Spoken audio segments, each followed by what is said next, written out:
Paper leakage వెనుక ఇద్దరు వ్యక్తులు ఉన్నారని, ఇది వాళ్ళిద్దరూ చేసిన తప్పు అని, వ్యవస్థ చేసిన తప్పు కాదని వివరించారు మంత్రి కేటీఆర్.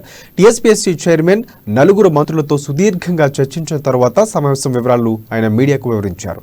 వీళ్ళిద్దరే కాకుండా లీకేజీ కేసులు ఇంకెవరు ఉన్నా అందరినీ కఠినంగా శిక్షిస్తామన్నారు. టీఎస్పీఎస్సీ ఎంతో సమర్థవంతంగా పనిచేస్తుందని వివరించారు.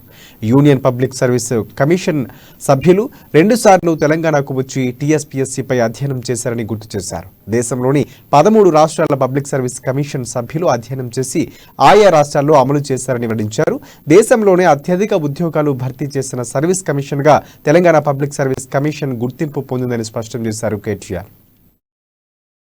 దేశంలోని 13 రాష్ట్రాల పబ్లిక్ సర్వీస్ కమిషన్ ఈ కంప్యూటర్ బేస్డ్ రిక్రూట్మెంట్ లో భాగంగా ఇప్పటి వరకు 99 పరీక్షలను కూడా నిర్వహించడం జరిగింది. అందులో 4.5 లక్షల మంది విద్యార్థులు లేదా ఉద్యోగార్హులు పాల్గొనడం కూడా జరిగింది. కమిషన్ ని ట్రాన్స్పరెంట్ గా కమిషన్ లో ట్రాన్స్పరెన్సీ పబ్లిక్ సర్వీస్ కమిషన్ లో తీసుకురావాలనే ఉద్దేశంతో అనేక చర్యలు కూడా చేపట్టడం జరిగింది. అందులో భాగంగా ఇంతకు ముందు నేను చెప్పినట్టు సాంకేతిక పరిజ్ఞానాన్ని వినియోగించుకొని డిజిటలైజేషన్ ద్వారా విస్తృతంగా ఎన్నో కార్యక్రమాలు కూడా తీసుకొచ్చింది. స్వయంగా union public service commission chairman గారు, యూపీఎస్సీ చైర్మన్ గారు 2 సార్లు తెలంగాణకు వచ్చి మన పబ్లిక్ సర్వీస్ కమిషన్ ని విజిట్ చేసి ఇక్కడ జరుగుతున్న మార్పులు చేర్పులు వీటిని ఏ రకంగా వినియోగించుకోవచ్చు అనే దాని మీద కూడా అధ్యయనం కూడా చేసి వెళ్లిన విషయాన్ని కూడా నేను మీకు గుర్తు చేస్తా ఉన్నాను. దేశంలోని 13 రాష్ట్రాల పబ్లిక్ సర్వీస్ కమిషన్ చైర్మన్లు వాటి యొక్క మెంబర్స్ కూడా ఇక్కడికి వచ్చి మనం తీసుకొచ్చిన మార్పులు చేర్పులు వీటన్నిటిని కూడా అధ్యయనం చేసి వారి రాష్ట్రాల్లో కూడా ఇంప్లిమెంట్ చేసే ప్రయత్నం కూడా చేస్తా ఉన్నారు. గత 8 సంవత్సరాల్లో రాష్ట్రం ఏర్పడ్డ తర్వాత దేశంలోనే అత్యధిక ఉద్యోగాలను భర్తీ చేసిన